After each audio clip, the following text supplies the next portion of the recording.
Let's look at balancing some non-combustion problems. We have elemental iron plus elemental oxygen. Oxygen's O2. It's what we call a diatomic, is making F2O3. It's some sort of iron oxide.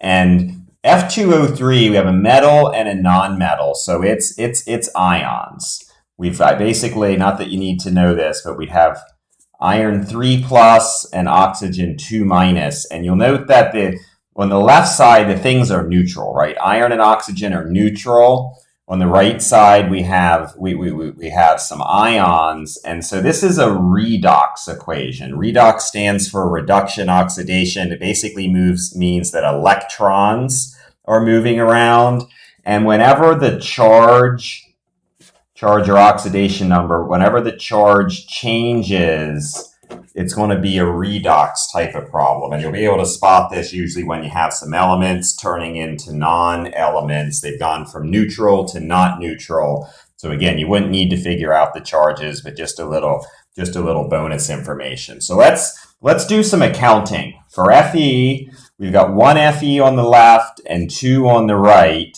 You notice there's an odd number and an even number, and it's going to be difficult to get that to work out directly.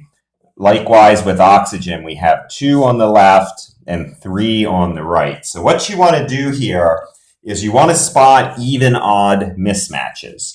Right? 1 doesn't equal 2 for the iron. That's a mismatch. One number is odd, one number is even.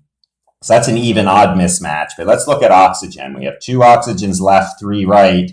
That's another even-odd mismatch. And the logic here is going to be to take the biggest odd number, and let's stick an even number like 2 in front of it and see what happens. So it's going to look like you're going on in the wrong direction here for a moment, because let's calculate. We were only off by 1 atom each, and now we have 2 Fe2s, we have 4 irons, we have 2 O3s, we have 6 oxygens, and now we have way more atoms on the right than the left. It might look like we're going in the wrong direction, but now we can just fix this. If we want 6 oxygens on the right, we need 3 O2s on the left.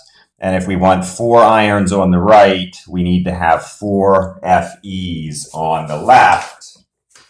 And that should pretty much take care of it. So 4 Fe's plus 3 O2s making 2 Fe2O3s. Okay, let's look at this next one as an acid-base reaction. You might recognize that H2SO4 is an acid.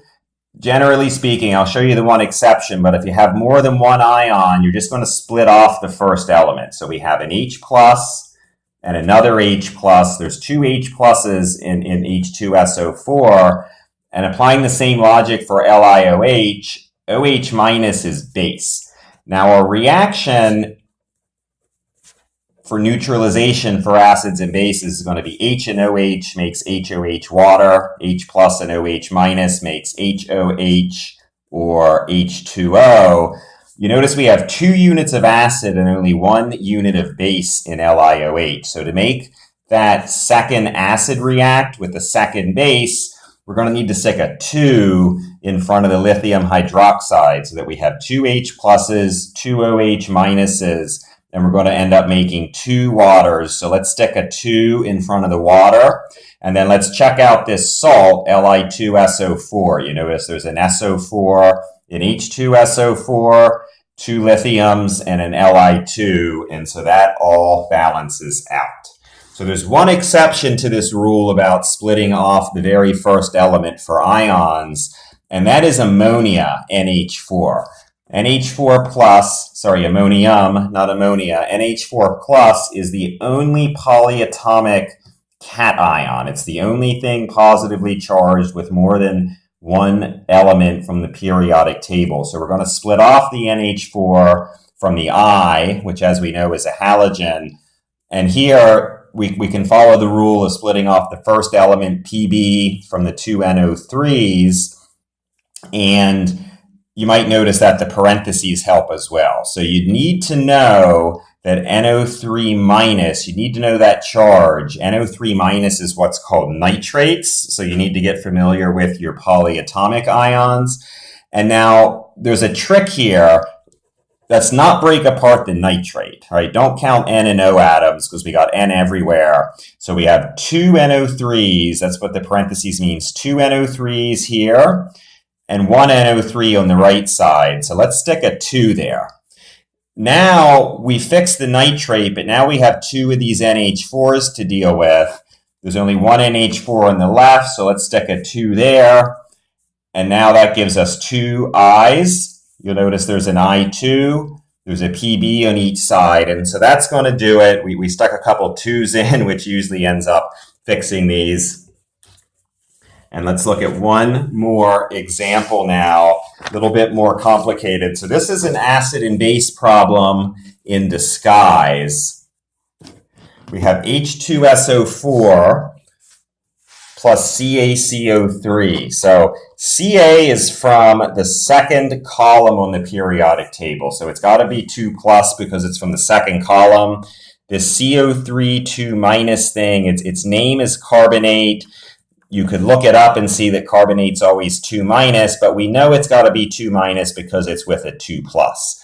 Now likewise with H2SO4, we've again got two H's. Hydrogen's group 1, or an acid always releases H+. So we got two H pluses. So the SO4 would have to be a 2 minus. Now we need to complete the right-hand side. When you're dealing with these ionic reactions, we have the inside rule, the inside pair rule, the outside pair rule. So the inner pair and the outer pair are going to get together. Let's look at the inside. We have an SO4 2 minus and a Ca2 plus. So 2 pluses and 2 minuses, that fits together cleanly, a CaSO4. And now our second product is going to be these outer pairs. We have two H pluses, a CO3 2 minus, and that's going to fit together as H2CO3. But there's another step here. H2CO3 is carbonic acid. And anytime you form H2CO3 in a reaction, it is going to break apart into H2O plus CO2 gas. So our final products are going to be the CaSO4, calcium sulfate, plus H2O water, plus CO2 carbon dioxide gas. We end up forming 3 products because the intermediate product, H2CO3, is going to split in half. So you'll see the same logic for these other ones. We're going to have an acid plus a carbonate, expect to form H2CO3, and then split that into H2O and CO2. These are what we call gas-forming reactions.